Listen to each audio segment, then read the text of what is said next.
Everybody here? Good evening. We welcome you to the regular meeting of the Cross Lakes City Council, Monday, July 13th. It is now 7 p.m. Call the meeting to order. Pledge of Allegiance.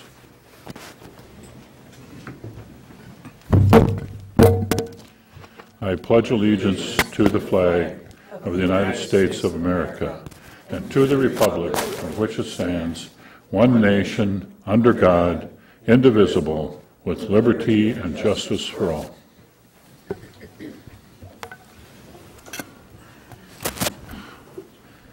I assume you've all got your additions to the agenda. We need a motion to approve. Also move. I'll second. Motion Wessels, second Hecox. All in favor? Aye. Consent calendar. All items listed here are considered to be routine by the City Council and will be acted on by one motion. There will be no separate discussion of these items unless a citizen or a council member so requests.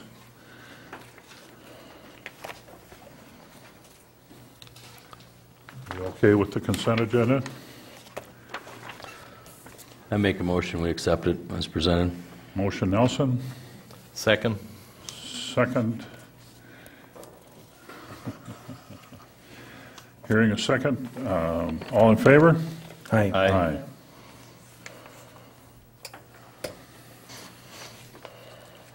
Public forum.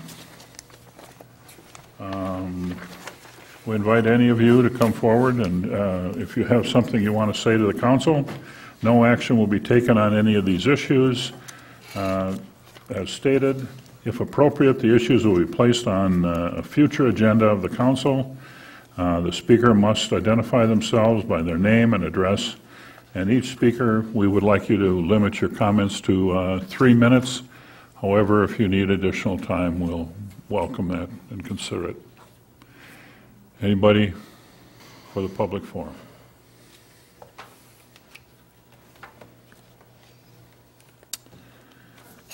Very good. Public forum is closed. Mayor's report.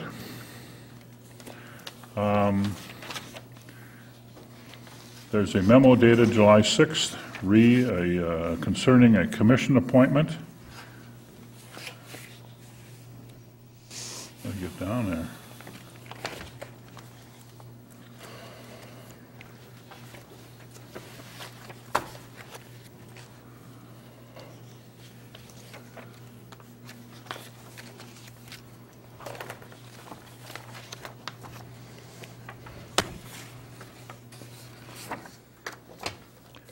The commission appointment is for Mick Cheetah, an appointment as an alternate member for the Park and Rec Commission. Any comments? Is he here tonight? No? Okay. Motion to approve. I'll make that motion. I'll second it. Motion made and seconded. All in favor? Aye. Aye.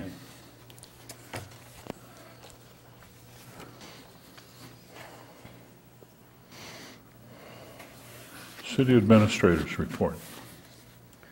We have, Mr. Chairman and members, we have item 1 on the agenda, discussion of ATV use on County Road 66, and I think we had a request to discuss this once again. We included with your packet this evening some discussion that was actually held back in 2013. It's almost 2 years ago. We were thinking it was not quite that long ago, but almost 2 years ago now.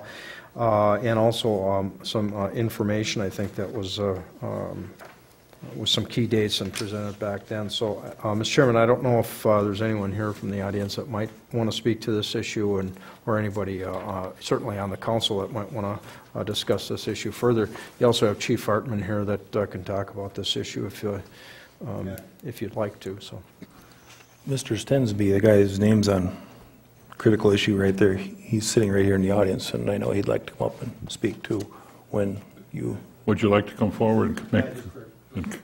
What was that? Just for a second, yeah. Sure, please come forward.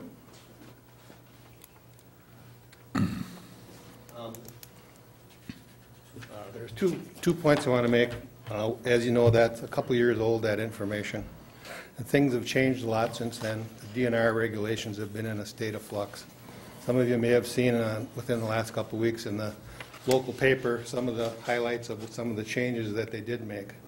So some of that information is no longer correct about the specific regulations that the DNR has. In general, they've created more opportunities for ATV use on different class vehicles. They've changed the classification between Class 1 and Class 2 vehicles. It used to be by weight, then they increased the weight for Class 1s, and now they did away with the weight classification and used the width of the vehicle as the determining factor.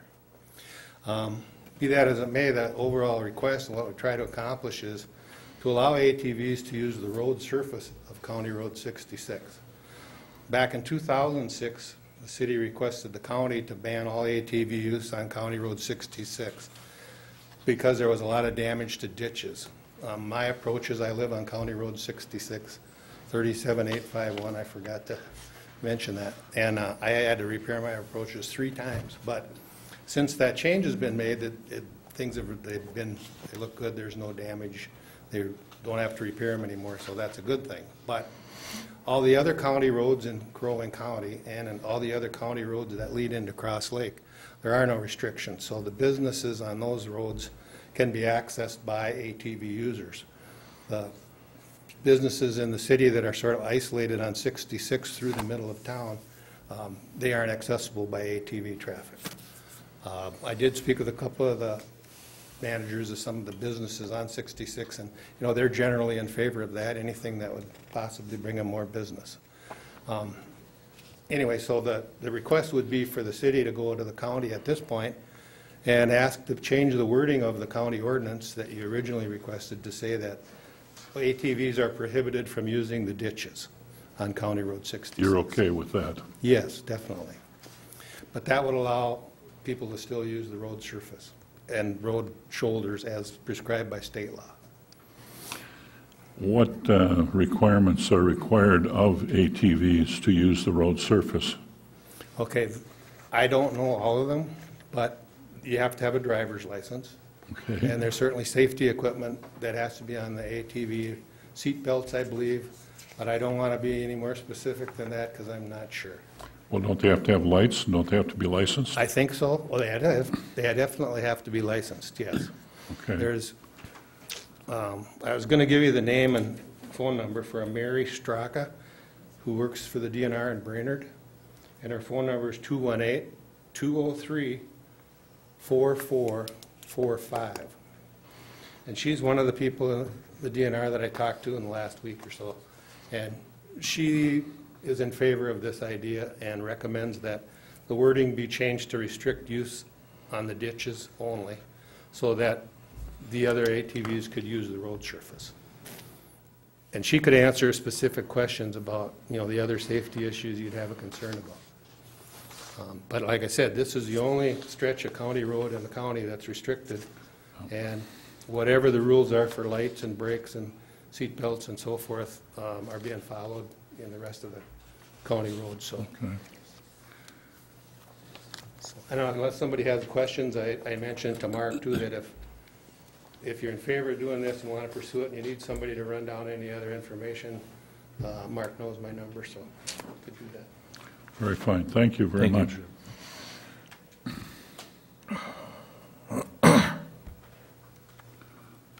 Mr. Mayor, Council.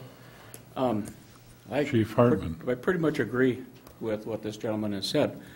I see no reason why we can't open up 66 to ATVs. The only issue that we would run into is that an ATV must be in the lower portion of the ditch.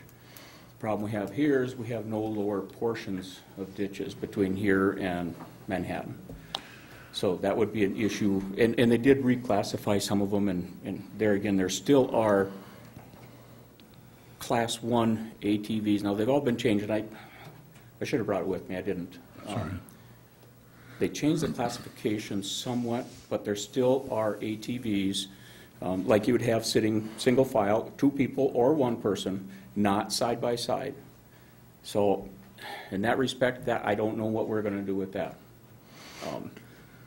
ATV is supposed to be in the lower portion of the ditch unless it's not feasible for the ATV to be in the lower portion, which would mean coming to the bridge or something, then go up on the roadway, but then they must go back down in the lower portion of the ditch. As I understood Mr. Stensby, that we would still prohibit ATVs from being in the ditch. We just Did I allow, understand that correctly? Yeah, what I'm asking for is to change the wording of the county ordinance to prohibit the use of the ditch on County Road 66. Right, and for us, that's, I mean, that's kind of a moot point for us here, because we don't have a ditch. Well, that's fine, but they run on the side hill and it makes it even worse. Right. We've seen tracks there when they were running here. I guess that would apply to the area north Of of County Manhattan. Road 16. Well, north of Manhattan Beach would be the damage area. Well, yeah, I just live a block north of the gas station. Right. Sure. Before that ordinance, I had a lot of damage Yeah. right along there within a couple blocks of the gas station. So the idea would be to have the ban on 66, but just specify ditch only. And then there would be some ATVs that couldn't access it because they're not allowed to ride on the road surface. The ones you talk about, the smaller class ones. But the ones that could access it legally with state law would still be able to come in. basically what he's proposing is, let's make County Road 66 like every other county road in Crow Wing County.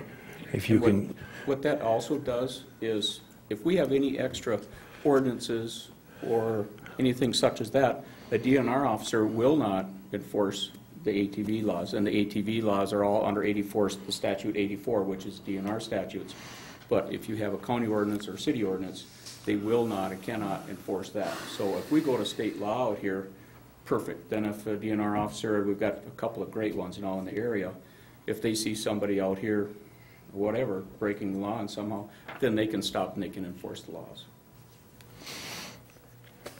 so what we need here is a resolution to Crow Wing County to authorize use of ATVs on County Road 66, with the exception of in the ditches of County Road. So we just want to authorize on the roadbed as allowed on other county roads. Well, that's Class 2 ATVs, as I understand it. And the new Only. classification of some of them are newly classified. Class 1 also fits into that category now. It would be in compliance with state law. Yeah. That we don't have to understand it all. We're just trying to say, we want to bring County Road 66 into the same rules as all the other county roads that come into Cross Lake, with the exception we still want to ban the use in the ditch. Right. Which we don't have hardly any ditch, but we do have some. And so we'd ban the use of, is that right, Mr. Stensby?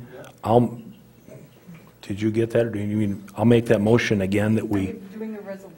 you want to do a resolution or a letter? Well, yeah, when I, if I can, Mr. Chairman, and members, when I talked to, or had the email back and forth with Mark, I mean, he just said, send a letter to the county and get them working again and get it done. I would suggest, if the mayor signs a letter based on the motion and approval of the city council, if the mayor signs a letter to the county board and certainly include Paul Teedy as the area representative, and with your intent to only restrict ATV use in the ditches. I mean, this is what he's asking for. And open it up according to state law. Yeah, it opens up, yeah. it opens According it to up. state law. We don't have to, Right. yeah, we're not trying to do anything that the state doesn't allow already. Right. And that you can't do on 16 or 3 coming in from the south or the north. But I think a It's- letter it's would just, be, I think a letter would be sufficient. Okay. Why, do you want a consensus, or do you want a motion? And I what, need a motion. You need a motion. I'll make the motion that we authorize a letter to the Crow Wing County Board lifting the ban on ATV use on the road surface of County Road 66, but continuing with the ban in the ditch on County Road 66. Mr. Stenby, is that what we're up to? That's exactly right. All right. I'll second that. Any comments? I just had one. I hope they don't drive on the trail, on the bike path. No, this is limited, as I understand it, this is On the road. limited to the road driving surface. And what happens with that is that those vehicles have to be licensed. and equipped for road use. So I'm all right with that. Yeah, it's the same thing. They can drive into Reed's from 50 Lakes on Highway 3 right now. We could bring up all kinds of stuff under this, but let's keep it clean. All right. All right.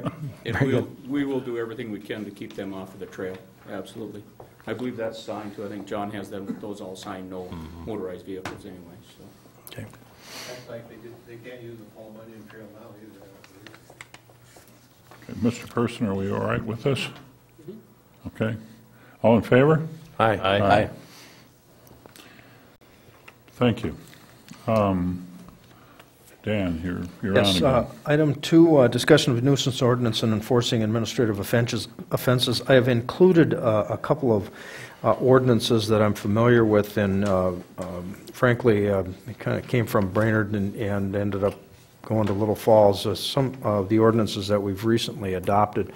One is relating to administrative offenses. I think it certainly came from Brainerd, but was also fleshed out by the League of Minnesota Cities and Tony Wetzel, our city attorney down in Little Falls. And it is an alternative method of handling more minor types of citations, and you do it through an administrative process or administrative fine rather than through the court system.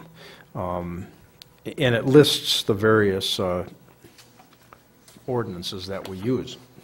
But the bigger ordinance, I think it's a 27-pager, is the property maintenance code. And I'm not here to say this is a code that you should adopt, because it's a very, very, I think, comprehensive property maintenance code that is, I think, more in tune with a more fully developed older community. And it talks about sidewalks, and it talks about certainly maybe some of the areas you want to look at with junk cars and garbage and whatever in people's yards, but you don't have a lot of sidewalks.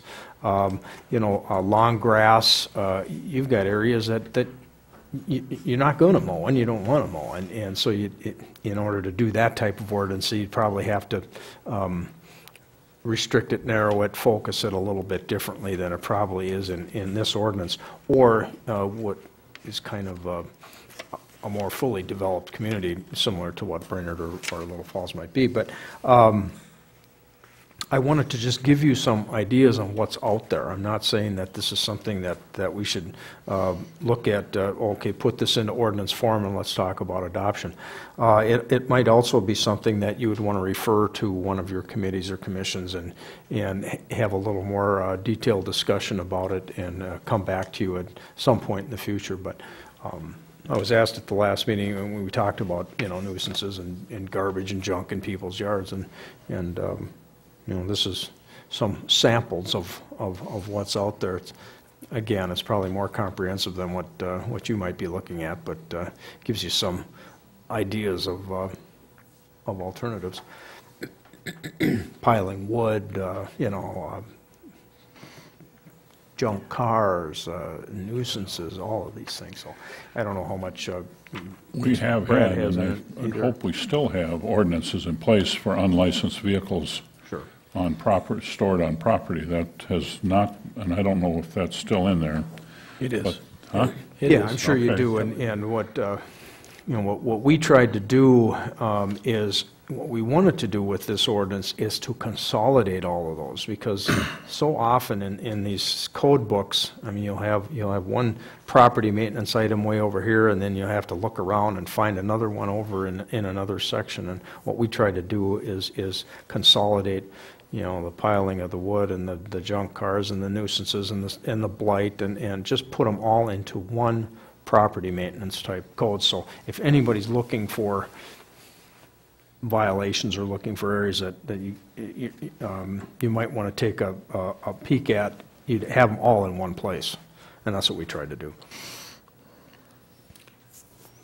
My comments on that is the ordinance you have put forth is very all-encompassing. And I don't know where to begin, except that I know that in the past we have attempted to do some of these things. To me, I don't know how I would keep my entire lot, the woods and everything there. I recognize that there are people here who have decided that they will keep their whole lot clean. Under the trees, around, there are no deadfalls, there's nothing. And this ordinance, by the way, says if your grass is taller than 6 inches, you can be fined. I think it's a little over the top, personally. I think that, of course, I've been here too long. I remember when it was cabin country. But I really would like the comments of this council on this. What I'm really questioning is, do we send this off to the planning and zoning group? Or do we say no here? I think the bigger problem is enforcing what we have. That part of it you might want to take a look at.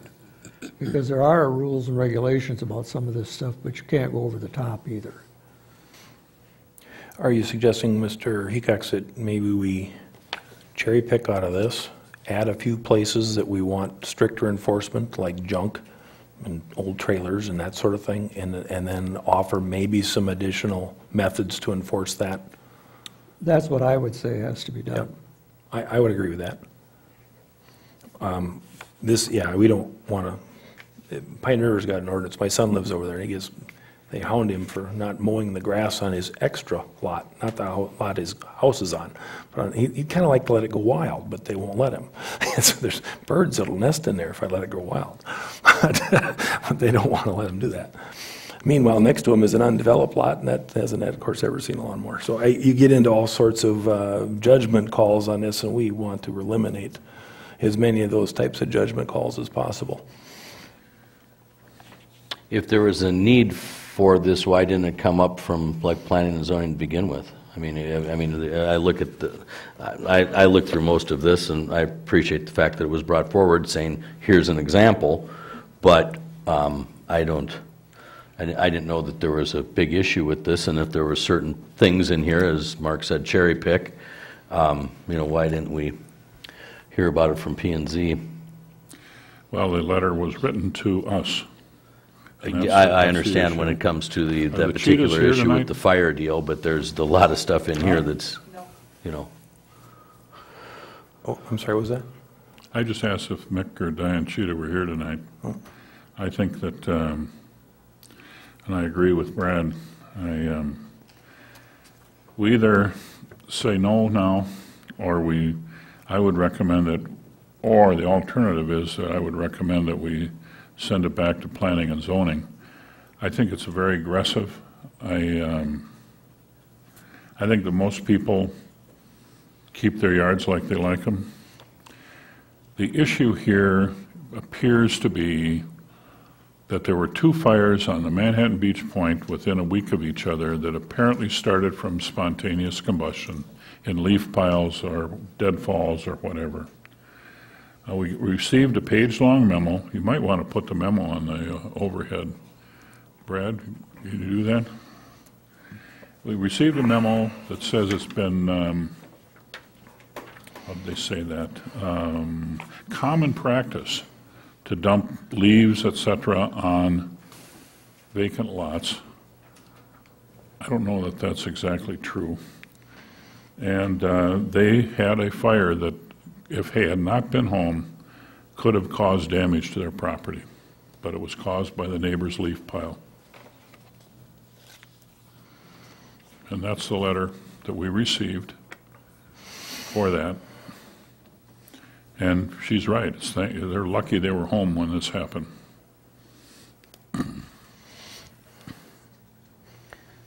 There's some things that we just can't take care of. I'm glad that nothing happened. I'm glad they were home, but we can't legislate this kind of stuff. We can't enforce this. Who's going to spend the time running around enforcing this? Want to make a motion? Move on. I have one question. Do we take leaves and brush at the city maintenance yard? Yes, we do. So anybody can bring You can bring a leaves and trailer brush. full, as many as you want, and Ted will get rid of them. All right. You can also take them down to the Ideal transfer station. That's where I haul mine to both places. And does anybody want to make a motion for action on this? If I can, Mr. Chairman, I didn't bring this on my own. No. I was asked to bring this forward, so That's I okay. did that. And We understand. I just given you some ideas. I have no ownership to it. If you want to Can I just do remind nothing, you that's too, fine. Steve, this is in response to the Little Yukon complaint? Yeah, I was going to just mention that to Brad. I think there was some discussion of working on that one as how do well. we handle these? Yeah, We're how do we working on that handle one. these? No, there's no ordinance to enforce it. I was going to interject at some point here, but I think everyone, which is why we wanted to throw this at you, is get some direction. We're hearing pretty loud and clear that this is more than you want. But currently, I think there's a couple of problem properties that everyone agrees should be enforced. And there's two things. One is just the ways we can enforce it, and that was First memo. the first memo here is not what we regulate, it's how we can regulate it. So it's giving the city staff more powers and tools, so we're not stuck having to go to court every time we want to enforce something. This is a cheaper way to enforce things. The ordinance 72. Yeah, and something like this, I would strongly recommend. What types of things you regulate, that's a bigger animal. And I think we're hearing that you don't want to get into weeds and fire, wood stacks and things like that. But right now, the list of things we regulate is very ambiguously defined. So the junk piles are, right now, it's like if it's not a vehicle or a couple other very specific things, we really don't talk about it. I think it's not that easy to describe, other than you can point and look when you see one you don't like. But there's better ways to do it than we do now. So like Dan said, I don't think he was trying to say we should adopt this as is. That's kind of a way to get you to react to it, and you have. You clearly don't want some of these things, that's a policy decision, that's fine. But some group of people, would be my recommendation, should maybe start crossing through a bunch of things in here, maybe circle a few that you like, and compare it with our current one. I don't think it's urgent, but, we were asked to enforce a couple other problem properties, and right now I'm telling you, our ordinances aren't very well equipped to do that. I don't know if this is the answer. Like I said, every city is different, and Little Falls is a lot more urban than Cross Lake, as Dan already said, So, and even if they were like cities, some cities have a much different vibe of what to regulate and why regulate, or how much problems we have. I don't think we have too many in the city. But the few we have, we don't really define what we can do and what we can't do in the ordinances. And for sure, we don't have very good tools of how to enforce it. But I don't think this is something that we're going to fix tonight. It's going to start the discussion, is all this is. Okay. Can I comment, Mayor?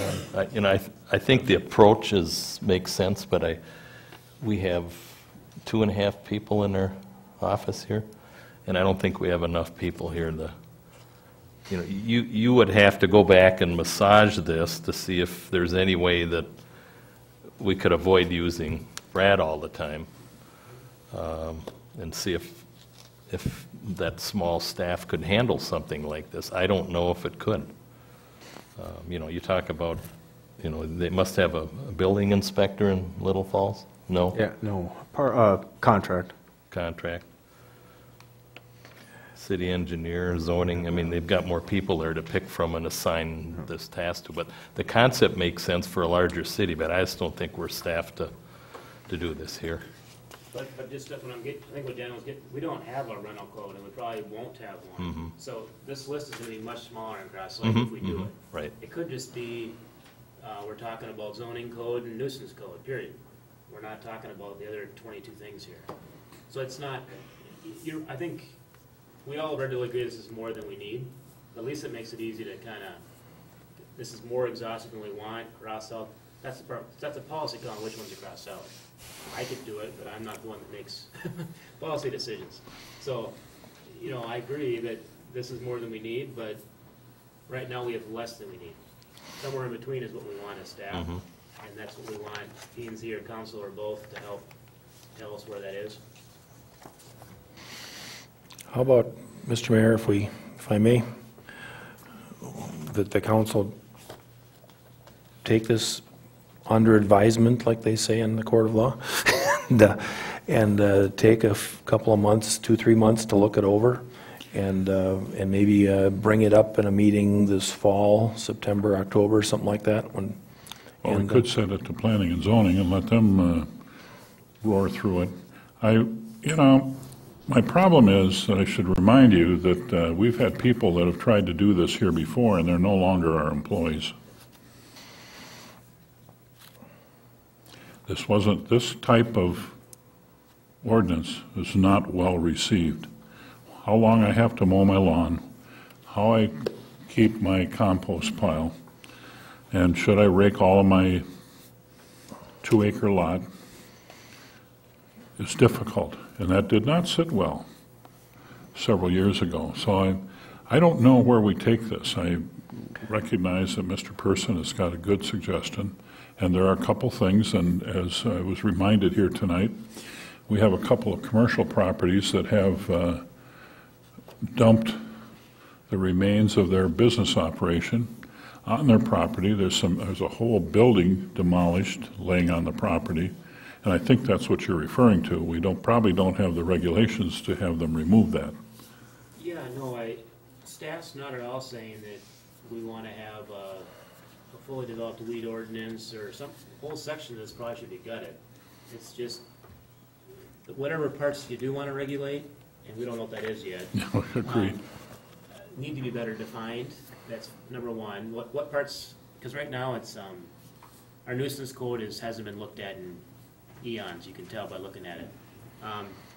And secondly, whatever you choose to regulate, staff would like cheaper ways, and faster ways to enforce it than having to go through me and the court system.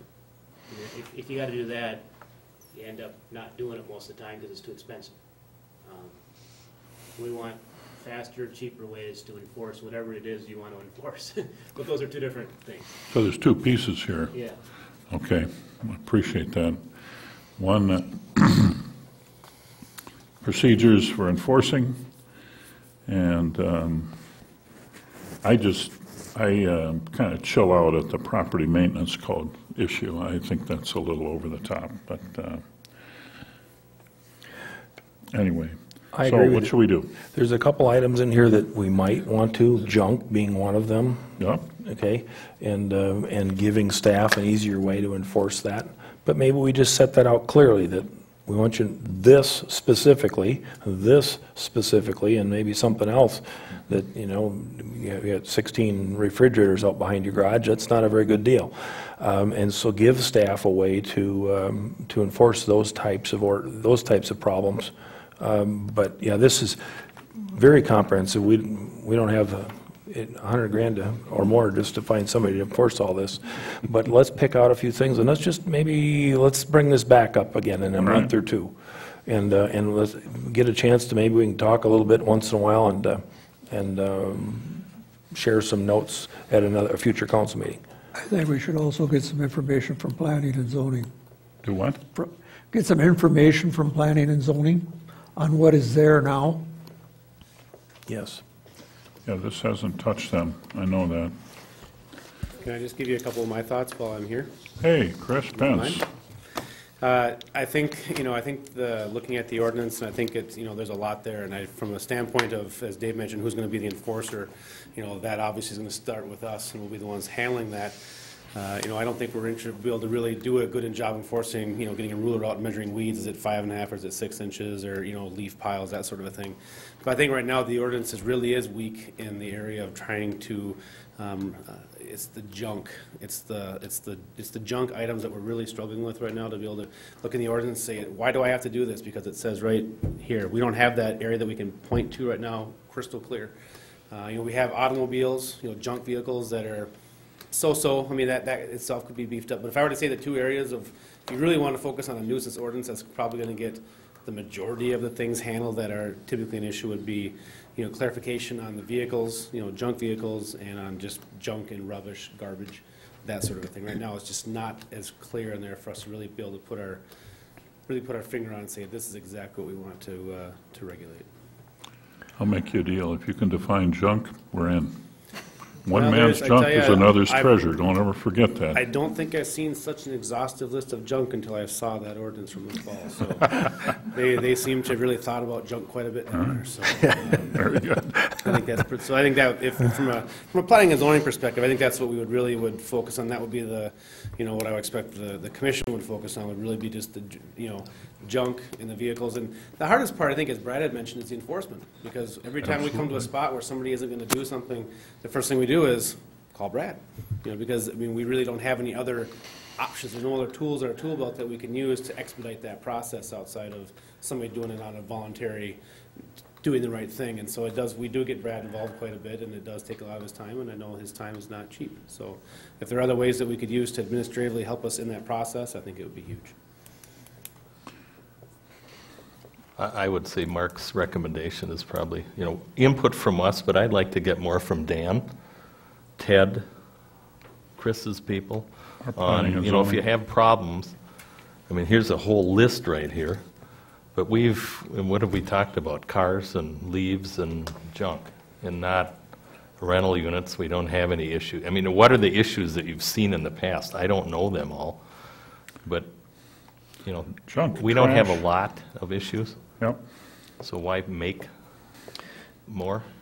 yep. The one property that seems to be popping up in this conversation, I don't know what ordinance you would write or what you would have done to change the situation down there.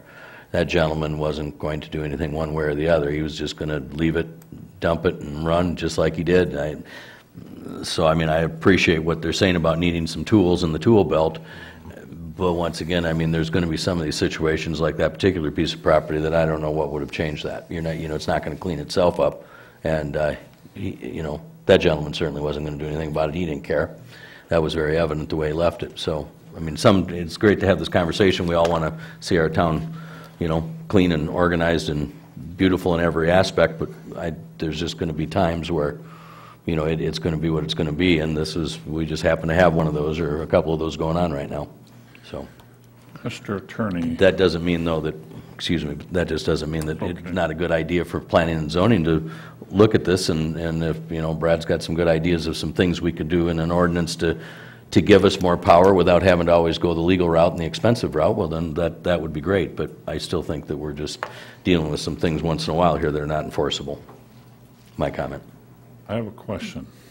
What does it take for the city to go in on property that either has junk, demo, whatever, we've got some of that around here, and use our equipment, clean it up, and put it on their tax roll? What does it take to do that? You can do that, but right now you can't because our ordinances don't say you I can. appreciate that, Yeah. yes. But that's when we came back, is I think that's one of the things we want in the tool belt. Yep, Okay, because some people, you're right, are not gonna do it on themselves. You can give them 22 violation letters. So then one alternative eventually is, we'll do it for them and assess the cost. okay, But you gotta have the rules. rules in place first before you wanna do that. Well, you help us get there, and I think we can make this stick. Okay? Well, Mark's recommendation is, Just one more time. Let's talk about it again in a couple months. Let's get through Labor Day, September or October, let's bring this up, just put it on the agenda again and discuss it again. And maybe by that time, we'll all have had a chance to talk to some of the players that have to deal with this day to day, so we might have some better ideas. Do you want to refer it to planning and zoning during that time? I don't think we really need to. Okay. They can take it up if they want to. Do we have a consensus to follow Mark's recommendation? Yes or no? I'd kick it to planning and zoning, let them weed through which ones are Gary? the valuable ones. I still think we should go through planning and zoning and then work together on it a little. Brad? It's kind of where it belongs. Planning and zoning. I'm fine with that. Are you all right with that? Yeah, I'm fine give with them, that. give them a couple months or whatever this Yeah, fall. I mean, that's a good group to go through those documents, and, I'm all for the, Brad's comment. I mean, if there's a way that you can clean these things up and the city can push the cost back and, collect from it somewhere, it's certainly not a bad idea. So, is that sufficient, or you need a motion? There should probably be a motion to refer to P and Z. I'll make the motion that we delay this, think about it, table it for a couple months, but in the process, we forward it to the planning and zoning for the recommendation. I'll second that.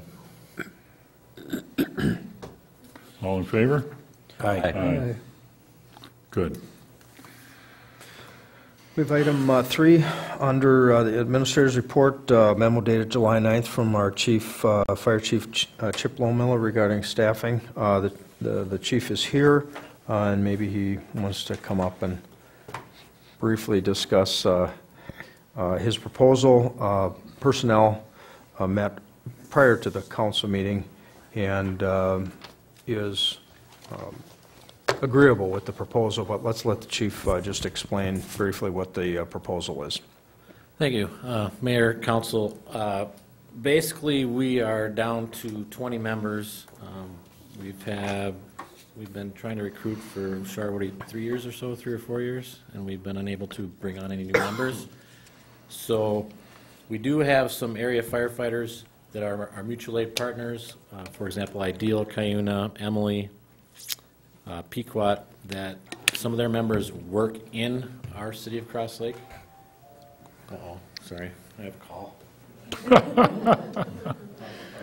While we're on this moderate break, I think we should recognize Chip as being very active around the area. He's been interim fire chief in Brainerd. He also is on the governor's state board for firefighters training and education. Chip, thank you. Thank you. Sorry about that. How did we do? Did we fill the time all right? Yeah, it was perfect. Okay. So we have some members that are on other departments in the area that work in Cross Lake, and usually day calls are our toughest calls to fill with personnel. And there's a couple options that these members can join the fire department. Full membership, meaning that they have to meet all of our training requirements and our policies to be a part of the Relief Association and be on the department. So that means you have to make all your meetings, call percentages, basically be a part of the department. If you do not make the requirements, then you obviously can't be a part of the Relief Association. And the other option would be just like a duty shift day person, and they just have to make 20% of the calls, and they do not. They are not part of the Relief Association, but they have to keep up their training. All these personnel would have to keep up their training. The Personnel Committee met, as I said, prior to the City Council meeting and recommends approval of the proposal as recommended by the chief. The gist of this is that you would have day shift membership of firefighters who are members of other fire departments who live or work in the community. Is that correct, Chip? Well, they live in a different community, but they work in our community. Okay. And their employer said they can leave during work hours to be on the fire department. That's an interesting proposal. I think it's great. Shared services, that's a word you'll be hearing a lot in the future. Any other comments? I'll make a motion, we approve it. I'll second it. Motion Wessel, second Schrupp. All in favor? Aye. Aye. Thank you. Thank you. Thanks, Chief. The last item on my agenda is budget meetings. Your budget for 2016 is timelines are starting to approach. The preliminary levy, needs to be to the county by the end of September. So what we'd like to do is schedule, a couple meetings, however many meetings you would like, to discuss the 2016 budget. What we normally do is go through, the last year or two of expenditures, take a look at what we think might happen for the rest of 2015, and then look at what we would recommend for 2016. We do have a discussion coming up on this Thursday regarding our capital planning, and maybe you want to talk about the 2016 budget at that point. So. Education to help the council members, but I think you should speak to it a little bit. You and Mr. Lyonnaise are going to be helping us to understand the challenges we've got and how it works. Is that right? Right, and we do have the capital discussion on this Thursday. Yep. You might want to talk about budget meetings then, but maybe you'd like to say, okay, we're going to meet whatever Thursday or whatever makes sense to you and set up maybe a couple of meetings to get them on your schedules. I think last year, I don't know how many meetings we had, 2 or 3 before. Now, the preliminary levy needs to be to the county. You can't go above the preliminary levy. So it's a pretty serious discussion that you have to have. You can't go higher than what you do in September, but you can go lower. And that's due when? September 30th. Okay. It used to be the 15th. Actually, early in my career, it was October 10th, but it's September 30th. It doesn't say that you have to have your entire budget done by September 30th. It just says you have to have your levy set. I generally suggest you don't try to have your budget completely done by the end of September. You still got 3 months to go. There's going to be things coming up, so you might want to change what that budget is. The final budget and the final levy has to be to the county by the end of the year. So you do have time, but we should try to set up some meetings to talk about the preliminary budget and preliminary levy, because the levy sets the taxes. So we need to have some pretty serious discussions about that. And if you want to, if you want to do more with your capital program, and you've also got some discussion about the communication allocation that we receive from the communication company, those are some pretty serious discussions and decisions as to how it might affect the levy. So anyway, all of that just to get to trying to set some dates.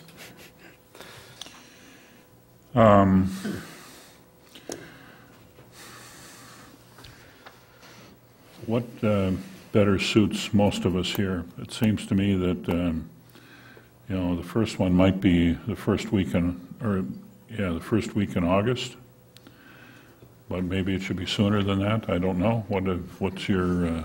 I would think that we could, at this Thursday's meeting, we should pick a series of dates with the group and schedule more than we may need. We can always cancel, but pick some.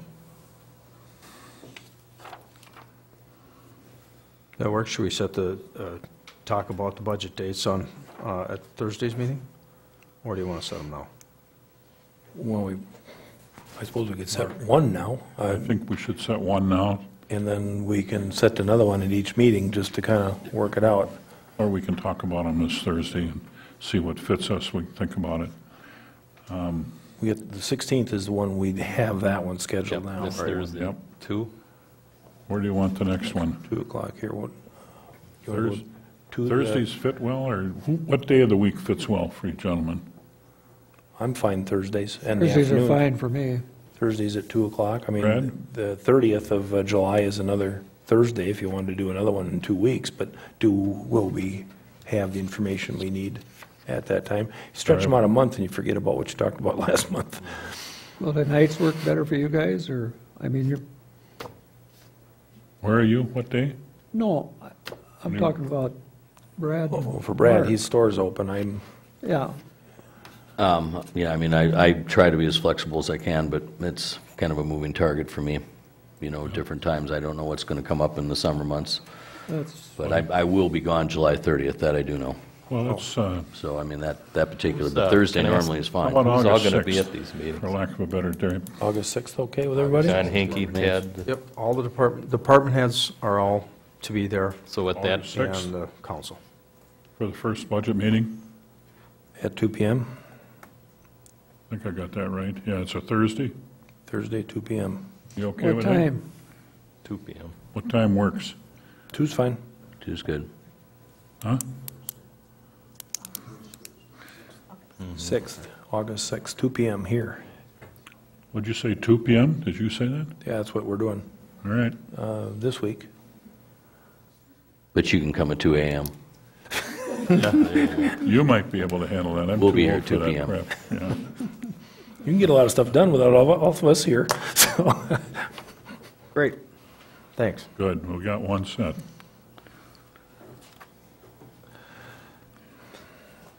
That's it, that's all I have. Thank you, Dan. Commission reports, planning and zoning. John, Good evening, sir. how are you, sir? I'm well, thank you. First, I'd like to start with our report from last month. If you notice on the front there, we're a little bit behind in the number of permits we've issued to year to date compared to what last year is. But we've really noticed a big increase in activity since the 4th of July. It seemed like everybody waited until the 4th, and now they want to get everything done before they leave for the end of the summer. And as far as enforcement and complaints, we've had just a little update to what's on your sheet. We've had so far 8 complaints, and 6 of them have been closed. So we have 2 open to date. And you can look through the report, and if you have any questions, I'll be happy to answer any questions that you might have.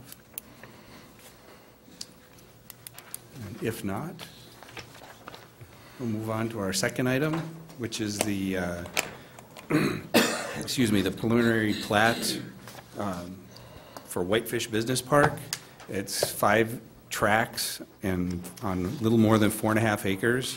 And it's Kirk Schnichter, the proposal, who's proposing this, is here if you have any questions for him or if he wants to get up, I'm not sure, but this is the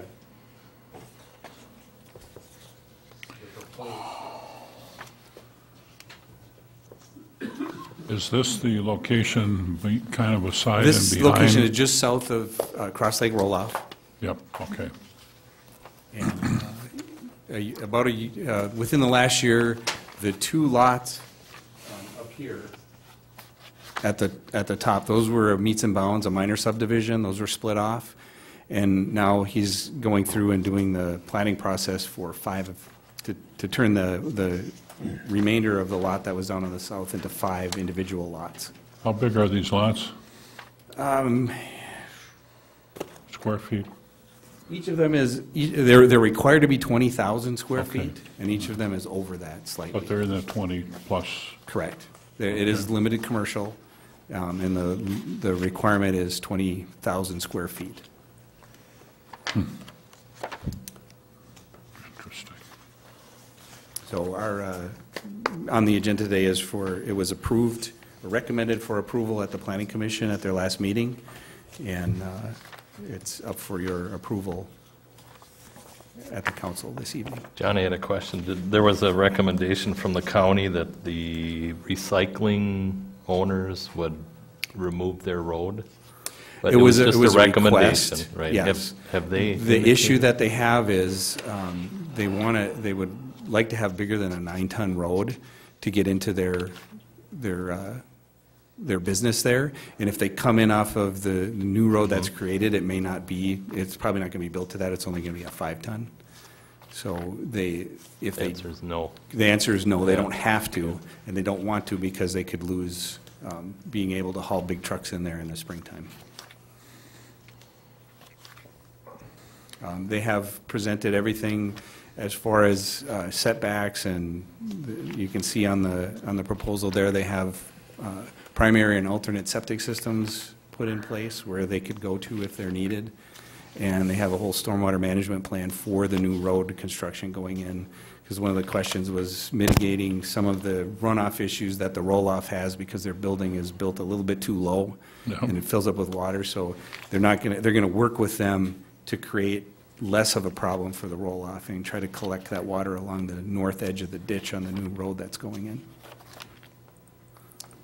Any questions? I had one question, that the old house that's there on that property. Yes. That's going to remain? Is that getting torn down? Are they going to access County Road 3 They're from? actually required to move the access off of 3 onto the new road. All right, that's what I wanted to know. And Because it's shown on here. What I understand is that that house eventually will come down. Yeah. But the access to it was the big thing. They're going to come off that, what do they call that? Addy Lane? Addy Lane, Addy yes. Lane? So they're going to cut that, all these lots, all 5 lots will come off Addy Lane? Correct. One access, okay. I'd make a motion to approve this. I'll second it. One question. Yes, sir. We keep gaining population along this business route in town. I'm getting a lot of requests to slow the traffic down. Have you guys heard any of that? Is there any activity in that ramp? And that's a 50-mile-an-hour zone in there, right? 55. 55. I haven't heard. Okay, I haven't heard 55. anything from residents or. What is the anyone. process to get the county to lower the speed limit? What? They'd have to do a speed study out there to see what's going on, you know, and then based on traffic counts and that would be determined on if the speed will be lower or not. MnDOT determines speed limits. MnDOT does Yes. it? MnDOT, you would ask them to do a speed zone study on that? Yeah, they do studies on local streets and county roads and everywhere. We're kind of low on the food chain there, aren't we? Yeah, you don't get to set speed limits. Do a I speed probably zone study. had half a dozen requests. How do we make this, how do we get some attention on that? Because we start doing this kind of stuff with accesses, and I understand the county wants to limit the accesses to 3. That's understandable. But,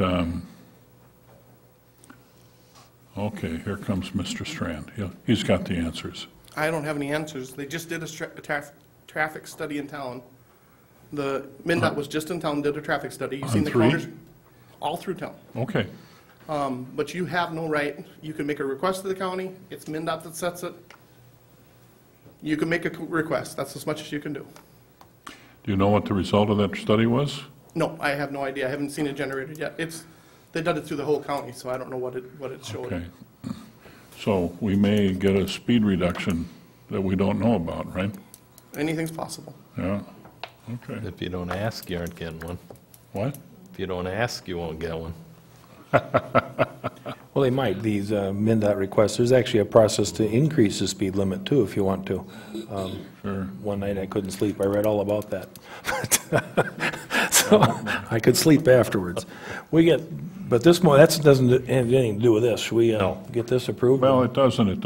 It's just related. But yes, I agree. It doesn't cause this decision any problems. Okay? So is there a motion, a second to approve? Is that right? Yes. Yep.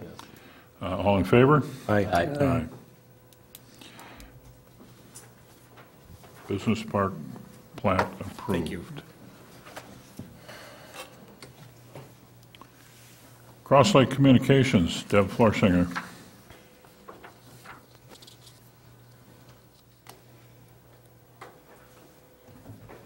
Good evening, Mr. Mayor and Council. Good evening, The Deb. minutes, the financial statements, the checks disbursements, and the customer accounts were all included in the consent calendar. As we talked about in our April strategic planning meeting, we have a fiber area that the electronics are out of date, and that equipment needs to be replaced, and that needs to be done before 2017. We've ordered the first phase of that electronics to be put in, so that's coming daily. We're getting that ready, and then we'll start training our technicians on getting that installed and getting those scheduled. Our annual Customer Appreciation Open House is scheduled for August 12th, and we're going to do a picnic this year, so we invite families and customers and the community to stop by between 11 and 3, and that was August 12th. That's a Wednesday, so that's going to be a lot of fun. We've freshened up our logo to enhance our marketing presence, and that we're going to be launching August 1st, so watch for that. 4th of July weekend, we had exceeded our broadband usage over 1 gig for several days in a row, and we, over that weekend, had 1 call for internet trouble, so we're pretty proud of that. Compared to last year when we went, we capped out our pipe, and had several calls and a lot of problems where traffic wasn't getting out of Cross Lake. So over 1 gig, and it's still just barely under 1, so it stayed up there. We increased our speeds earlier this year, and people are using it. Doesn't matter what the weather is. They're using their devices outside, inside, it doesn't matter. So things are improving. At our last advisory board meeting in June, Tom Farm from Olson Thielen Skyped into our meeting, and he talked about the USF support that we currently have and some of the models that the FCC is preparing and working on right now. It's going to be a lot of work. They have the chair of the FCC wants to see this resolved by the end of the year. Tom Farm believes it'll be closer to March before they have their models resolved. And we really don't have any way to do any performas or do any planning until those models are finalized by the FCC. So that's where we are at that. The advisory board also discussed and reviewed the city transfer, and they've recommended to the city council that the city transfer be adjusted for starting in 2016. We would appreciate if the council would have further discussion on this at your budget process meetings. So we'd like to have you talk about that at your budget meetings. And then we've also, the advisory board also requested that we do another joint meeting with the council, kind of a continuation of our strategic planning meeting in April. We have scheduled that. I've talked to each, or communicated with each of the council members, and it's agreeable to have that meeting on Tuesday, July 28th, 9 o'clock, here at the City Hall. And we'll have our advisory board meeting starting at 8 prior to that meeting, and then we'll be joined by the council then at 9. Got a time for that? 9 o'clock. Okay. Any questions on my report? Is this meeting on the 28th going to be very similar to the one we did in April? That was also on the 28th. But if you have a chance to come to that meeting, very eye-opening. Yeah. It's kind of the next steps, more of the financial picture. I appreciate your doing that. Great. Anything else? Thank you. How long do you anticipate the joint meeting? A couple hours, 2, 3 hours? 2, 3 hours? Maximum 2 hours. Couple hours, okay. Yeah. All right, thank you. And that's here, I'm sorry, right? It'll be here. Yeah. Here, okay.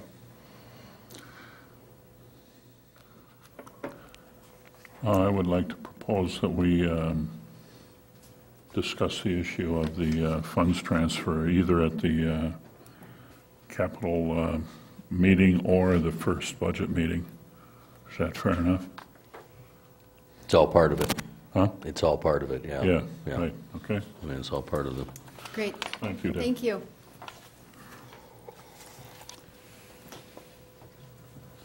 Public Works. Is Uncle Ted around? There he is.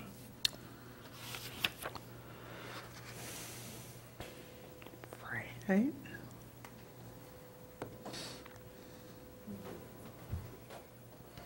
Good evening. Good evening, Ted. First one on the agenda is, there's an open house, July 17th at 7 PM here at the City Council chambers to review the proposed design of the Dream Island Bridge. We will have information for the public. We're taking public comment. But it's a time that people can come and see and get more information on it. So that'll be at 7 o'clock on that 17th. This meeting is for residents of the island and people in the area that will be impacted by the bridge and its reconstruction. Please mark your calendar if you're interested. There will be lots of good discussion. Thanks, Ted. Mm-hmm. Mr. Mayor, you want to take this one? This is shorter. Number B is a replacement of trees at 34232 West Shore Drive. This is a property owned by the Sharon Brakes. Several years ago, we had a tremendous amount of it was oak trees, wasn't it, Ted, that were dying or dead that we removed down in that area. I happened to visit the site the day they were doing it. It was like a war zone. Whether or not it's right, we took trees, it was such a mess that we took trees that were in the right-of-way and may have been questionable as whether in the right-of-way, but they were dead trees. However, in the process, we also took what Sharon Brakes claimed was a 100-year-old white pine. I don't know how it escaped the logging days, but it did. And whether it was on a city right-of-way or on their property, that question we're not ready to debate anymore, but we negotiated, and this negotiation took place several years ago. Tom and Ted agreed to plant some trees for them along, what's the name of that street? I just went blank. It's an undeveloped street, huh? Birch Ridge. Birch Ridge Road. And somewhere it got dropped. I think I understand why. But Mike Lyons and I went out and visited with him here a couple weeks ago and had a great discussion, and we agreed that we could put 6 coniferous trees along Birch Ridge Road, and we would plant them in compensation for whatever other damages they may have thought that were created. And so sometime in late August or September, giving the trees a chance to grow after transplant, we have proposed to plant 6 trees along the road. Actually, it was a very good meeting we had with them, and we would like the council to approve the plan that we have to replace the trees. It was recommended by the Public Works Department as well. Can I get a motion? I'll make a motion to approve the recommendation. Second. Second, Nelson. Any discussion? All in favor? Aye. Aye. Thank you.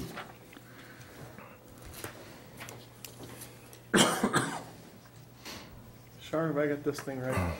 Here's the fourth one.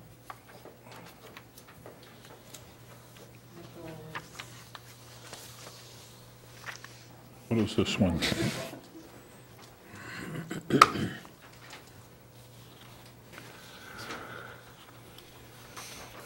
We have a property owner at the end of this road through Wilderness Park that really doesn't have an address. And the road doesn't have a name. And Sharon and myself, along with Planning and Zoning, have proposed that we just name it all Wilderness Trail all the way back, and then assign him an address appropriate to that. It's the simplest, quickest way to do this without going through a whole big naming process, and it would get the 911 issue out of the way. He did have an emergency out there this spring, and it was difficult to find him. It was what? He had a 911 emergency out there Yes. this spring, and it was difficult to find them. Okay. Was that them? Oh, and that's where this came up from. All right. So all we'd like you to just name the rest of that road going out, Wilderness Trail, and then we'll give them an appropriate address off of that. Dave, Mr. Schrupp, you're familiar with It this gets a little property? more complicated than that. Does it have to be? No, that's, are you going to put any signs on the? We haven't discussed I that. don't know if you need to or not, but. It'll be in the GPS on the 911 system for the, so- Mr. Winnicky is, the property that abuts Wilderness Park, between Wilderness Park and his property is state property. So he has worked out an agreement with the board at Wilderness Park to travel through the park. He's talked to Amy Klobuchar's office to travel through state land. And then way back there someplace by the river is where he is. And I don't believe he has power or anything back there. And he travels through a cart path in the woods to get to his house, so. Oh, that's not the house that sits on the corner of No, Wilderness Park no, you behind the can't. pool? You'd have to paddle up that little river on end of Little Pine to find his place Okay. back in there. So, and Shar alerted me that he did have a medical emergency, and Where is he? don't know where he is. I think Ted makes an excellent No, but, recommendation. yeah, then. It's Is that a right? good recommendation, and as long as the city people know, the ambulance service and everybody knows where he is now, that should make it easier to find him, so. The park doesn't have any issues with this. Is it a public road currently, or is it privately owned by Wilderness? The public ends at Wilderness Park. Yep. So it's private road in there? Yeah, yeah. And it is called, in the park's internal documents, it's called Wilderness Road, so the park doesn't have any issues if you call it Wilderness Trail. They'd just like you to maintain it. I'm passing that on to you, so. Which you don't do today, so. That was my only comment, is anytime we name a road, let's just real clear, I doubt we're going to maintain it right now, so just say, make sure that we know from the records that, because if you see some map that shows a city road, now people think we maintain it. We've So got- be clear that if that's all we're doing is naming rights, we're not taking over maintenance. Will be my only suggestion. Right. Also move. I'll second. Motion Wessels, second row. Any other comments? All in favor? Aye. Aye. That's Thank it. you, Ted. That's it for me, Mr. Mayor. Park and Rec, who's doing that one today? I understand that John got hit by the storm last night. Yeah, if I can, I know the park director contacted me last evening, and you know, pretty devastating damages, I think, in his area. Lost all of his trees and smashed a few things in his property. So he did present his written report and for this evening, and I don't have anything to add to that. Good report.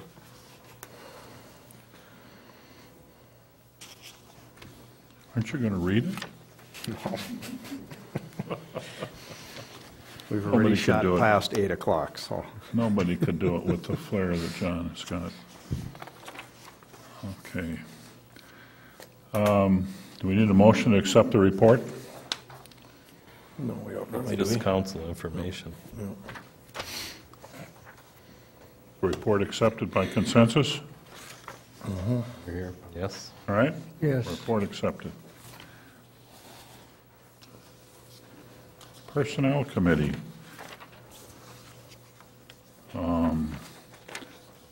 Dan? Or are you going to?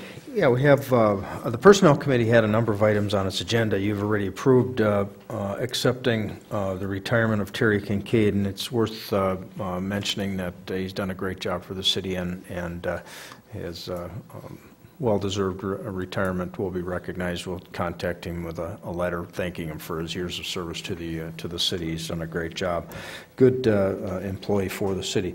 But associated with that, when an employee leaves, we like to take a look at the job descriptions. Terry was actually our park maintenance worker / equipment operator. We looked at both job descriptions, and they were reviewed by the park director, also reviewed by the public works director, as well as the employees that are in the positions, Terry and the other person that's in the position. So they took a look at the job descriptions, and what you have in front of you are the updates to the job descriptions, both the park maintenance worker as well as the park maintenance / equipment operator. Personnel Committee recommends approval of both of those as proposed. Did that one change get made? Not on these. Okay, there was one adjustment on the park maintenance / equipment operator, which would be the second a job description there, to eliminate bullet point number 4, which is a repeat of bullet point number 3. So there was some snipping and pasting, which isn't really done by word anymore, but he dragged that over there and got duplicated. So, but anyway, the job descriptions are recommended for approval with that one change. Need a motion? Motion? Also move. Motion by Wessels, I'll second it. second Schrupp. All in favor? Aye. Aye. Then the second part of that would be to approve the hiring of a park maintenance worker. Remember, Terry was a park maintenance worker / equipment operator. The recommendation is to not refill that position at this point, but rather to put someone in the park maintenance worker position, get the person trained in to perhaps take the upper position, a higher position. The discussion was perhaps we'd have a better opportunity to hire someone in that park maintenance worker position rather than the equipment operator position at this point. We would need to, so the recommendation, and this comes from John, is to go ahead with the park maintenance worker to approve the hiring. We would need to post notice, because this is a union position, post notice with the union for 5 days.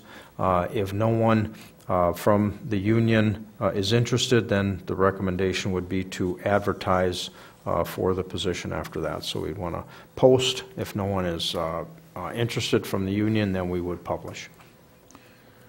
Does the motion have to say appropriate postings? Is that? Sure.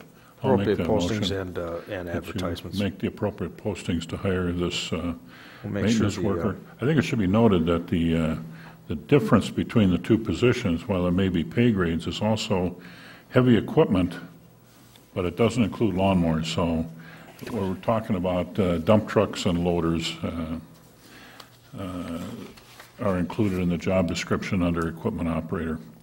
And this will fit very well. So this is a non-equipment operator position. I made the motion. Need a second? I'll second. Second, Schrupp. Any comments? All in favor?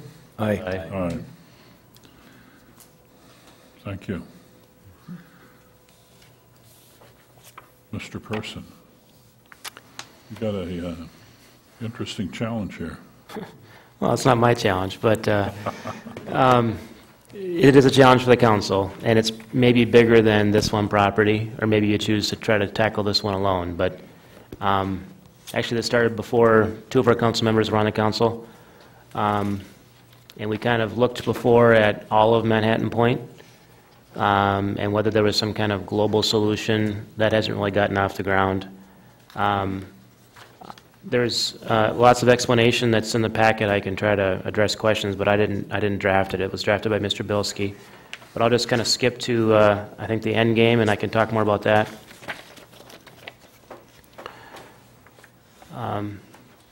So Mr. Bilski's cabin there is right here. And you've seen versions of this before, but the main focus before was that you see the garage encroachment on the street right away itself. And I think there was kind of a consensus that we all thought that we should fix that somehow, but there was not a consensus on how to handle this part here is the lake access on the plat down to Trout Lake. And if you'd read in Mr. Bilski's memo, he basically tries to recount the history, and the first plat actually had a narrower lake access, and it matches what he's requesting now. Then it got replatted, and I don't know why. He didn't explain either, but for whatever reason, the lake access got widened. And he does say, and I agree, that the current lake access is wider than almost all the other ones. Doesn't make it right or wrong, but that is true. So his proposal is to basically vacate 25 feet along the lake access, which would fix the encroachment issues that have been highlighted before in past meetings. But that means you'd still have about the same width of lake access as all the other ones there. There is one or two other ones out of the 33 that are as wide as this one. So anyway, that's the request. I guess before maybe even get into more discussion or questions, from a procedural standpoint, I did email this to Mr. Henke, but his commission is charged with looking at the lake accesses for the city, and they reviewed this long ago. I don't know if he presented this to their committee, and I haven't had any feedback from him, and I'm sure he would have had some if he was here tonight. So that committee might want to look at that again, or the council might want to table it for that discussion. Plus, depending on how you react to this, it's been so long. This has all been properly noticed to everyone, and I know some people are here yet today because they've heard about this being on the agenda for tonight, but there could be others that care, and this has kind of gotten tabled so long that everyone's forgotten the original application. So it could be that you want to just talk about it some and give more direction for other committees to look at this possibly, and to maybe formally notice it again, or maybe just come back for more information. I don't know what you want to do with it, but that's more of the process part of it. But the actual request is as I've suggested. The only comment I'd make is if, and this is an if, I don't know what the council thinks, but if you like the idea of this suggestion, this corner they depict as a square corner, and all the past ones we've been doing have demanded a rounded corner that kind of matches the radius of the other side. You can see over here it's more of a rounded edge. So that would be inconsistent with how we've been doing these other ones around the city. But whether you vacate part of the lake access or some or all or less or more, there really isn't a good precedent for that. Other than the longstanding policy is to try not to vacate any lake accesses, has been the standard policy. So, and there's a lot more in his memo to the council. I don't know if you have any specific questions or comments, or where you want to go from here.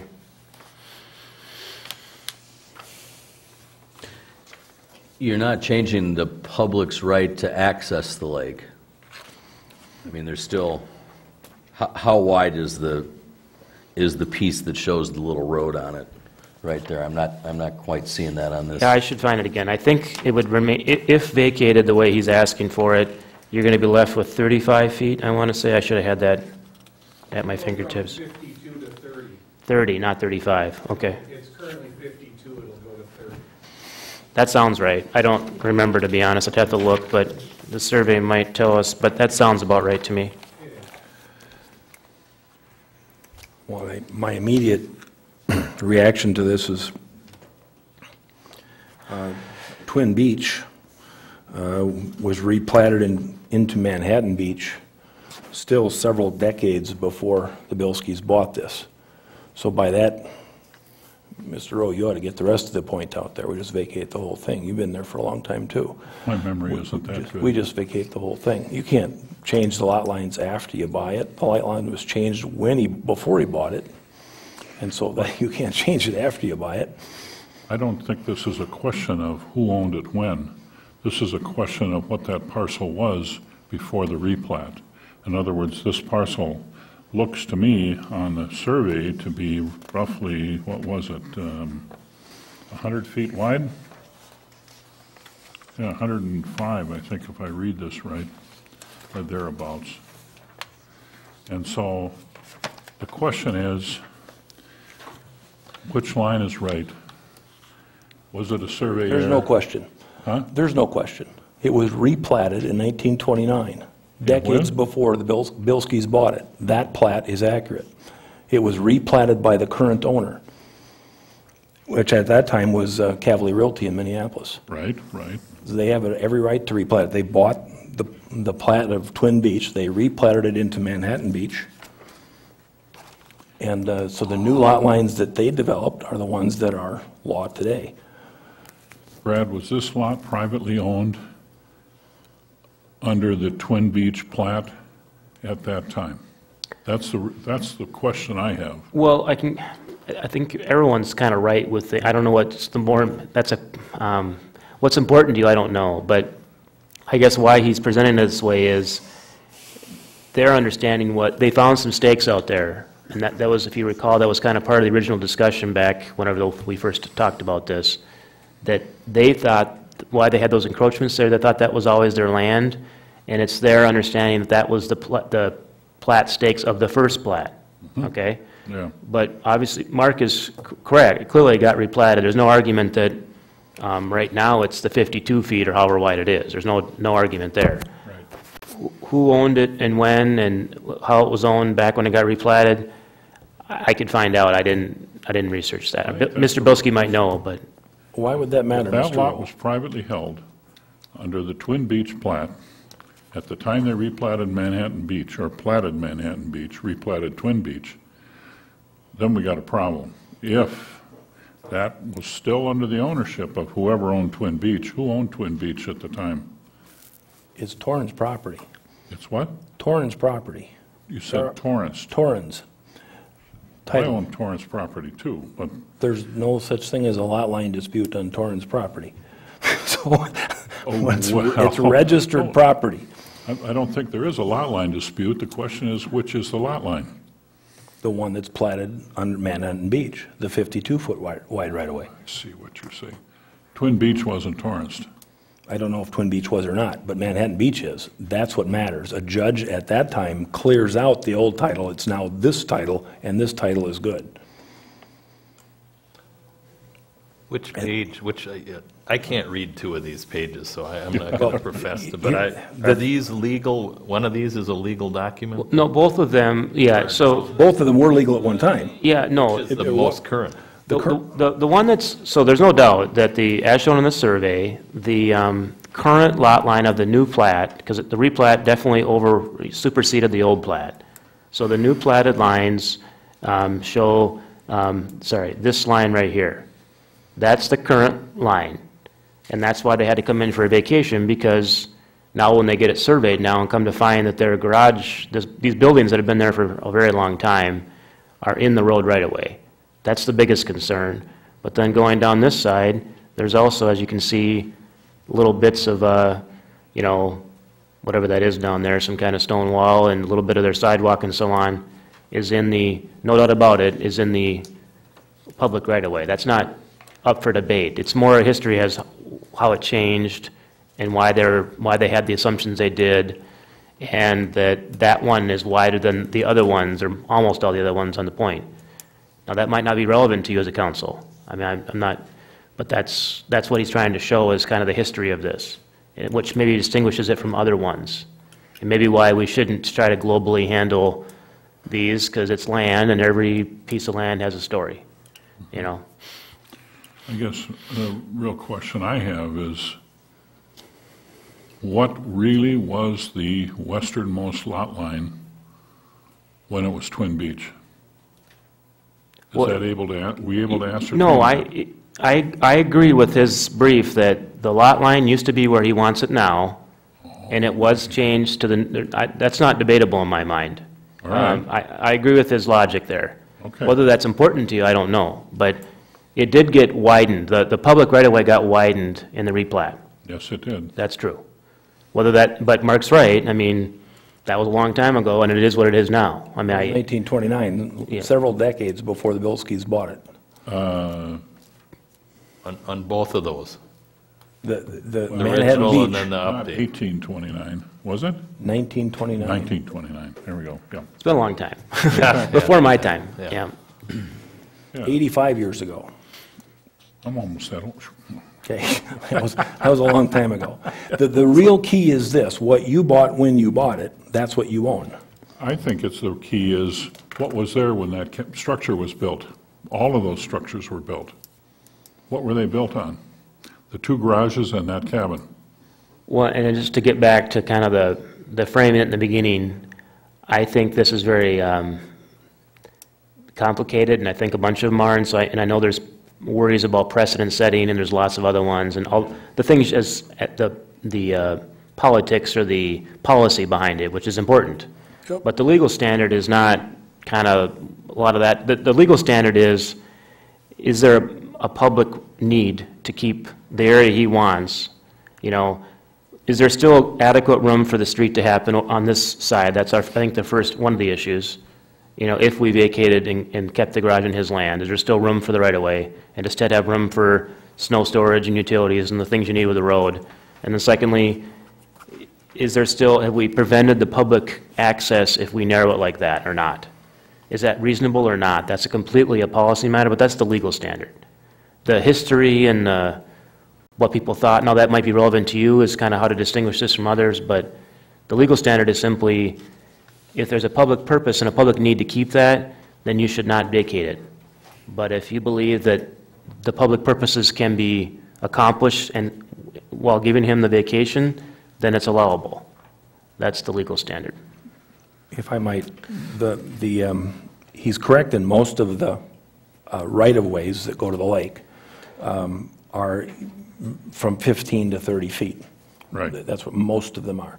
There's about 4 or 5 of them that are significantly wider, this being one of them. And all of those that are significantly wider are wider for a good reason, I believe. However, I can't get in the head of a guy who's been dead for 20 years, 50 years, whatever, Cavally. They're all the ones that have the least elevation. This one, the one down by what was Keski's house. There's one on the Whitefish side that's got a ravine going through it. There's one over by White Island Beach it is. All those wider right-of-ways are where there's the least amount of elevation, meaning easiest to use. Probably assumed by the developer at that time they'd get the most use because they were easier to use. I don't know that, and to me, it's irrelevant. Our Cross Lake policy for many, many years has been we don't vacate right-of-ways that go to the lake. I agree with that. The part on the attachment B that's not on the screen up there, but the one that was proposed originally with the vacation request originally was just to correct the issue with the garages, and we did that on a couple other units on the other side of that peninsula that had buildings either too close or over that lot line value of the survey. Back then, as today, people still discount it. It's hugely valuable to get your property surveyed. But this mistake was done, I don't know when that garage was put there, but it was after Manhattan Beach was put there. It was put in the wrong spot when it was put there. Cross Lake wasn't a city when that happened. So to fix that, I don't have a problem to do like what's on your screen now. See, that curved line was originally what Mr. Bilski asked to have vacated. That curved area, which would then run, both those garages would then be on his property if we vacated that. And Mr. Person has brought it up before, that there's a liability issue there. It would help the city to get out from under that if he's painting his garage, or he hires somebody to paint it and they fall off the ladder and break a neck, they're on city property, you can touch on that kind of stuff. So cleaning that up is certainly something we've discussed quite a bit before. The issue was the road, or the right-of-way, I'm sorry, that goes down to the lake. And we wanted, Park and Rec wanted that defined, and some other local residents wanted that defined. And that's where the thing got tabled, was because Mr. Bilski didn't want it defined. And now he's actually asking for 25 feet of it, which we haven't done here in 20, 30 years, to vacate a road right-of-way to the lake. So there's two different parts there, and I would still be in favor of that area. It talks about it where that curve is there, where the two garages are, and it's got a curved line. It reshapes the right-of-way. It would be more in line with what we did over, what was the guy's name on the other side of the point? We did that for 2 years ago. Vacated a point because the curve points were different on each side of the road, so we made a match. Remember that, Mr. Rowe and Mr. Heacock? We did that about 2 years ago. I can't remember the guy's name, but he was over on the other side of Summit, I believe is where it was, over there. And that would make sense here, to vacate that portion, and so the garages are then on his property. Do we know how many feet it would take to vacate, how many feet we'd have to vacate to put his house? 20, it looks like here, 25. Looks like it's in excess. No, it's not 25, it's only about 2 or 3 feet. It's only about 2 or 3 feet. And his house would be... Line of whatever to... Oh, you're talking about that. If you're back to this exhibit here, I mean, that's back to why that's what we're kind of looking for, is consensus on what you want to see back. So I would never recommend trying to do a vacation where we're kind of guesstimating today. I think we only need 6 feet to fix the encroachment. Right, no. Right, so You can't answer my question. Right, so if the consensus is, I think we should do a vacation, but only enough just to get by that bumper right there, then you should demand the applicant to come back with a new survey to tell us what that line is. I don't know if that's what you want, though, but if that's, Makes sense to me. And then we're not taking much of the access, as much has been proposed here.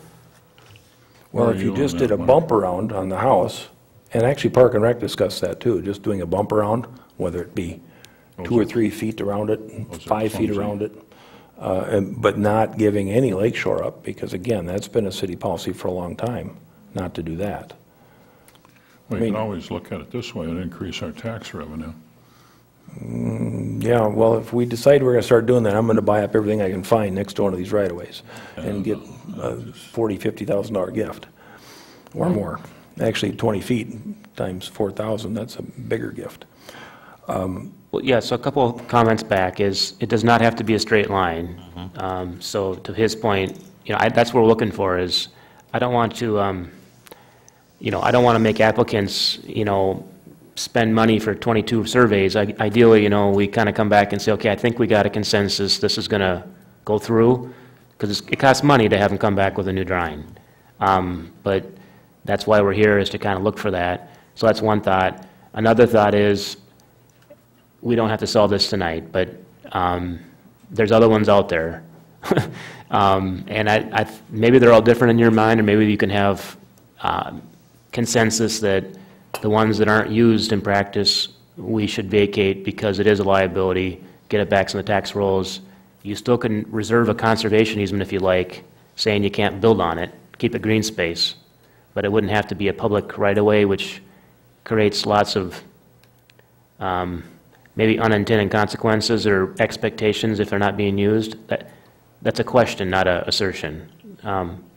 But that's a bigger issue. I think, you know, for now, maybe you want to start with this one, but that's what we're looking for is, as staff, we can't, I mean, if there's some compromise or this or something different or just flat out no, give us more direction and maybe we come back with a new drawing and maybe it should go through the Parks Committee before it gets to the council. I'll make a motion that we send this back to Park and Rec. No action?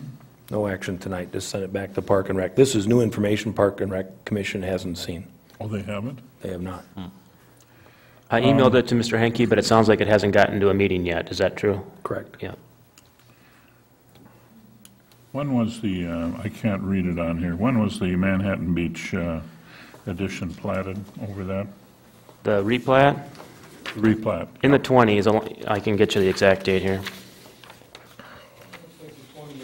October 1926. That isn't right because the Twin Beach was platted in 28. I'm sorry, 28th day of October 29. I don't have the ability to do it here, but you can go online and look it up easy enough. Yeah, my office, on the PDF, you can blow it up so you can read it better. I can't quite, it's 20-something, a long time ago. Yeah. But it had to have been after 28. Well, so it must be 29 probably, but. That's a real, you know, that's an interesting point, because if they platted Twin Beach and then overplatted Manhattan Beach within a year or so, that reduces the probability of that structure being on that lot of Twin Beach. You know what I'm saying? Yeah. Yeah? Oh, here, John has a bigger copy, but that's the old plat, not the new one. So the old one was 23, and the new one probably is 29, but I could easily get that for you, but. It was either 27 or 29. I've actually got that. You've seen them at the sign shop down by the ice cream store where they have the Cavalier Realty two-page spread advertisement, buy a lot, ranging from $250 up to $650. I got that on my wall at home. There you go. Then you can look right on there. It tells you what year that was done. But who cares? Yeah, it 29, 34, 62. Well, here, no. It has to do with when that structure was built. Well, but what's the intent? I mean, don't- you guys have been talking about this for, what's the intent? I mean, you're going to keep public access, you're not going to make them tear down, or are you? I mean, are you going to make them tear down a garage? No. No, the idea Well, then just, through Park and Rec was let's vacate the area on that sketch B, or attachment B. That was the Park and Rec decision, but then mark the lines.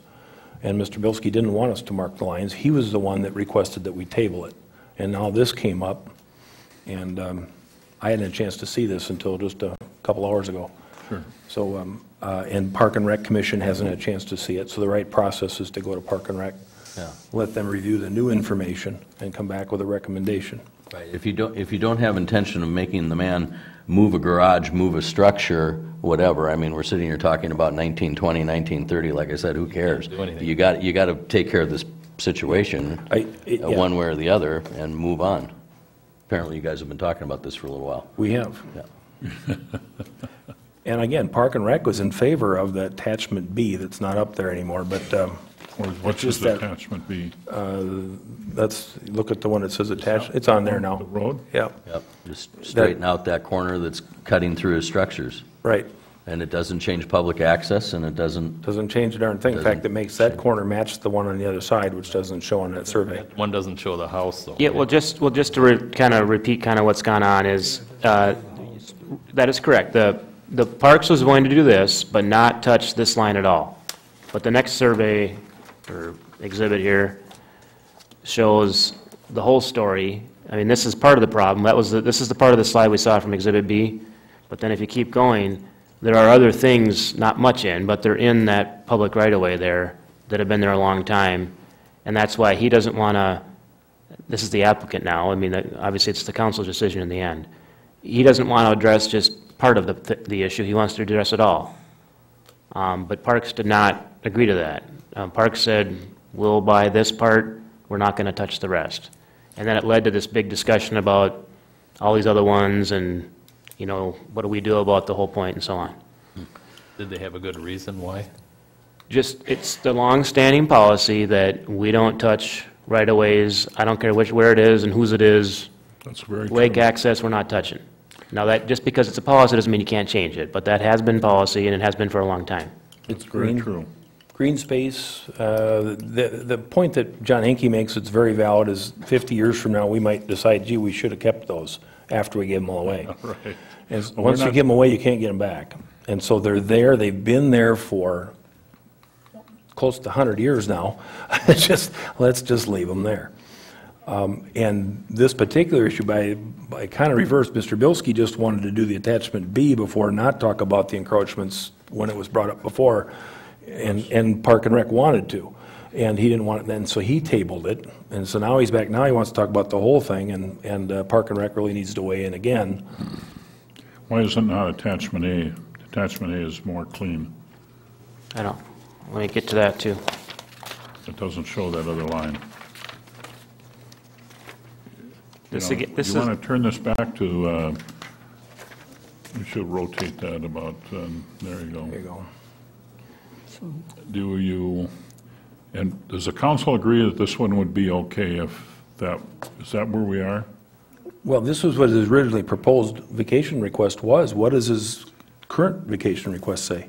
well, the history he's given you and the explanation as to why he's asking for more. He wants this too, but he also wants to get 25 feet of that lake access. That's the request.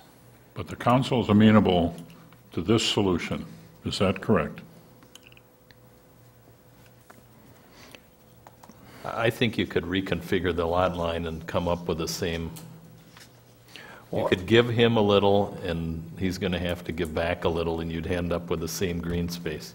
The only thing that Park and Rec asked that's different from what you have on the screen now, attachment A, is they wanted that line to the lake defined. That's all they were asking for. In addition, yeah, we'll go along with this if you let us define that line, so that the public knows where yours stops and theirs starts. Well, are you amenable to B, which shows the line plus 25 feet? No, not 20, Okay. no, that's giving up Lake Shore. So, good, all right. No, so Park and Rec would approve what you have on, Right. in front of you, Okay. if it included marking the lot line. Now, they weren't talking about great big neon signs, just talking about, can we put the survey pins there, can we put some, if it's just a cedar post sure. or something there so we can go find it. Well, according to the survey, the pins are there. Right. And that's what Mr. Bilski didn't want that at the time, that's why he tabled it. And so that's why Well- now we're back here again with a new proposal asking for 25 feet of lake shore. There's a bit more to it, but I don't know which parts are relevant and not, but what the Parks Committee request was to mark the whole lake access, but that was with a limited use agreement that we drafted saying, we'll let you keep that little bit of, I should go back to that exhibit again. He's got 3 or 4 steps coming off a landing there that aren't very old, by the way. The cabin's old, I know So that. the But Parks Committee said, we'll do a limited use agreement where you can keep those improvements that encroach a little bit right there and there and there, as long as you sign a limited use agreement saying that that's still public property, we might make you move them someday, and we want you to mark that, pay to mark it so the public knows where it's at. And that's when Mr. Bilski came back and said, well, it's been that way for however long, and we'd rather just have a clean cut so there's no, agreement about how to use my land. So that's where it has not been solved. I mean, it's broken down. Someone needs to make final action at some point. Well, let me say this. Apparently the council agrees to, if it were proposed, attachment A, which says it puts his garages on the lots. And I say to you, Mr. Person, If you can prove that house was built, and I don't think we can anymore after hearing what I hear today, was built on the plat of Twin Beach, that changes the whole complexion of things. And I don't know that we can approve that. I don't know that we can prove that. That'd be, yeah, people always come to me and ask to point out in their abstract, you know, when the house was built, and abstracts don't tell you that. So, But they would tell you what plat it was built on. no, come abstracts just tell you when people bought and sold property. It doesn't tell you when you built something. That's right. And so, and we don't have building permit records that go back to 1929. So other than people's memories and testimony, I mean, good luck, you know. Right, thank you. Yeah. That helps. I don't know, we got a big choice. I like Mark's idea of sending this back to P and Z had a plan, that's what, or excuse me, Park and Rec had a plan, and that's what you have them for, is to make recommendations, right? And if this is new information then that they haven't seen, apparently this has been going on for a little while. Well, the 25 feet extra with It's the not lake shore. changing, Yeah, that's you know, all I mean, new. what's going on today or tomorrow doesn't change access to the, I mean, it's been sitting there for years, and it's going to be sitting there for more years long after we're all not sitting at this table any longer, so let them, Mr. Mayor, let them take a peek at it Sure. and with the new information. I agree. Is that a motion? I made that motion actually a while ago, but I didn't get a second. I'll second it. All right, you got all that? All right. Any further discussion? All in favor? Aye. Aye. Wow, okay. Brad, thank you. Sure. That one? That Brad? Well, I'll thank you too. Is there any old business we should discuss tonight? We have also GIB, an email. I don't know if you want to discuss that or not. What's that? Oh, we got an email. It's B in the city attorney report. Well, I think it's self-explanatory. The memo I read, they want to know what we've done relative to this issue, the Bilski, I'll call it the Bilski issue. Nothing so far, yeah. Yeah. This is how far we are at this point. Personally, I'm not in favor of marking all of these, but, because I don't know how we enforce it, I don't know how we park cars, I don't know what we do, most of them are not really accessible. If they want to mark this one, we'd have to negotiate that. But I think that's the only other part of our request, is it not? Well, yeah, if you've read it and don't have any questions, it does need further discussion, that's fine. I just wanted to make sure you knew we didn't skip over it. Any other discussion on that point? No, I talked with him. I understand we've kicked the can down the road several times, and And we we did kind of just again. did dig in today. So we want people trespassing? Huh? If we don't mark anything, You nobody's, can't trespass on public property. but they don't know they're non-public property because they don't know where the, Well, I'll tell you, it's so crowded in there. Our budget You just- meeting is coming up. We can talk about where the funding's coming for that. Yeah. That's, and we should do this.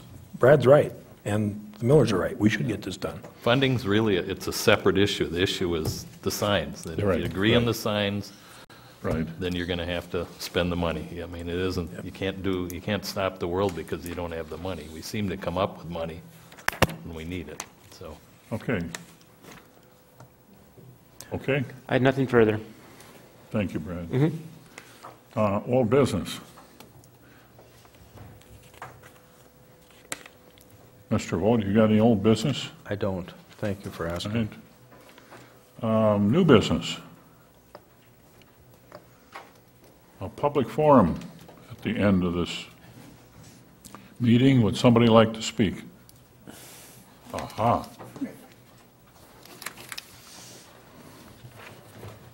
I don't want to beat a dead horse. My name is Eric Miller. Please identify yourself. Eric before Miller. you beat it, you know. I live at 12482 Whitefish Avenue, and I've just been following this Bilski thing, obviously, because Sure. that's near and dear to us. And my only concern is the terminology that's tossed around about whose land it is and how he's encroached, and yet there seems to be a trend to work around what he's done. I read his letter to us, and I find it interesting that he talks about he didn't know where the property lines were when my father bought our property In '96, we had some dealings with Mr. Bilski at that time. I also know that he had to remove some tar parking lots that he'd done, so I'm a little aghast when I see in his letter at 2007 that he just was informed of where his property lines were. We were very amicable about that attachment A you're talking about, but I believe that was not satisfactory to him. And so I just wanted to understand the dynamics of how a 52 feet of property that's public land, he comes back now and wants 20, 22 feet or whatever because he's encroached. You know, if you look at that 60-plus footer down at the end of the point, there's a cabin in the middle of that one. So it's really important that we get the precedent set correctly, because it's going to be a sad day when people that just kind of make these lot lines up and put their stuff up and then say, well, that's the way it was 15, 20 years ago, wants the city to just say, well, you know, we'll just let it ride. I mean, we're basically just saying squat where you want and do what you want and take your chances, so. Mr. Miller? Yes. I don't think that's where we are, and I apologize to you. But I think personally, as an engineer and a surveyor, I had a serious question about when that particular parcel was built on. Because if it was built on... Are you saying that his property, that the house that he's currently in and those garages were built pre-1929? Is that what I'm to understand? They may have had their footings placed in. I don't know if that structure... Well, were you here? I've been here 74 years. I bet there's some people in the city council or people in... Well, I'm not... Well, This isn't I'm just event- saying that since we can't prove when it was built, it could be any That's fine, time. and if we can't, I agree with that. All I'm saying is that the original lines that he supposedly has no idea how they got there, he's been in tune with all this time, so. It's okay, but this is not a vendetta. Oh, I We're didn't say it working was. through I'm a little concerned when I apologize that it's we taken us a put little out time. something, now he wants 25 feet. And I thought Brad brought up a good point about, or Mark about, you know, hey, that's 25 feet of shoreline. Yep. Just so he can have his house where it's sitting. You know, it Well, doesn't he's not seem going right. to, the problem is, he's not going to move his house. So we just give up land for that? I'm not saying we move his house. I'm just saying it's interesting that someone can build on public property, and then it's the city's choice to just say, well, we'll just give them that land because they encroached on it. That's an interesting precedence that we could set. Maybe I'm misunderstanding it, but that's kind of how it looked to me. Thank you. Thank you.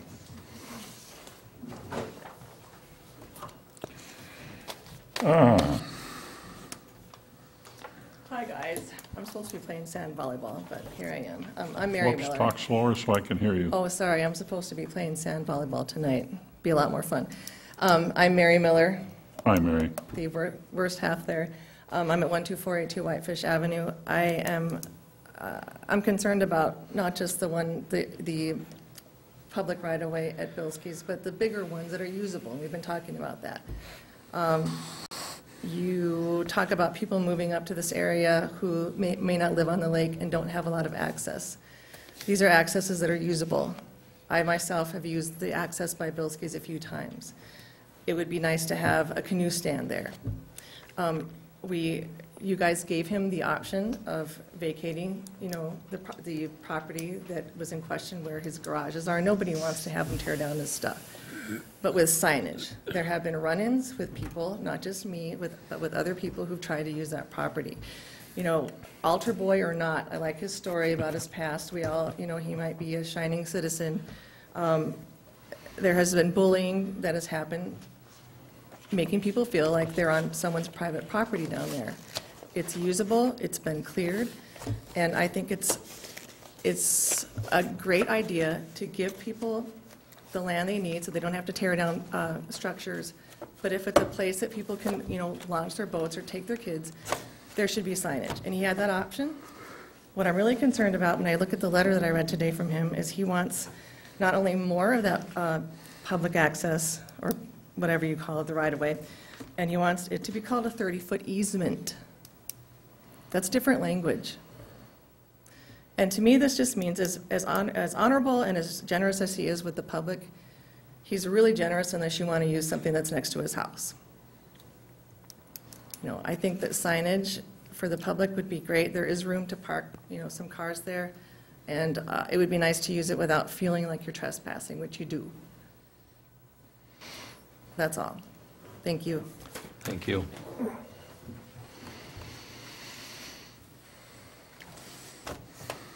I'll make a motion to adjourn. I'll second that. All in favor? Aye. Aye. Meeting adjourned. Thank you.